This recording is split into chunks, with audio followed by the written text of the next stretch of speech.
Home buying process, step 11, the contingency period. You might be looking on a real estate app and see that a property is active contingent.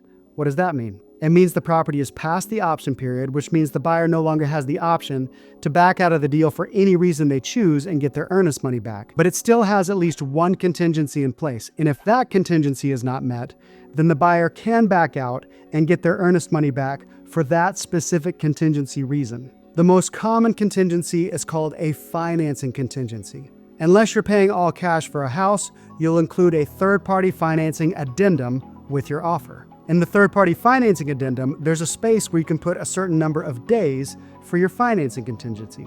In a multiple offer situation, there are times when you can get fully approved by your lender before making the offer. That means you can put 0 days for the financing contingency, and that'll make your offer really competitive. In a more balanced market, anywhere from 10 to 21 days is normal for a financing contingency. Also, if you're financing an offer, it's likely that the lender is going to have an appraisal done. Unless you've submitted an appraisal waiver, if that appraisal comes in low, you are protected by the contract. You can back out and get your earnest money back, or we can renegotiate. For the most part, if our offer is reasonable, the appraiser is trying to find that value of the offer price, so most commonly, the house does appraise. Another common contingency is the sale of another home. Let's say you're selling your home and buying your next home at the same time.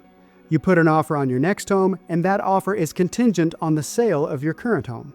You do this by including an addendum for sale of other property by buyer. An offer that's contingent on the sale of another home is not likely to get accepted in a multiple offer situation where things are really competitive, but in a more balanced market, a contingent offer can get accepted, especially if your current home is under contract and we can show that contract to the listing agent of the home you want to buy.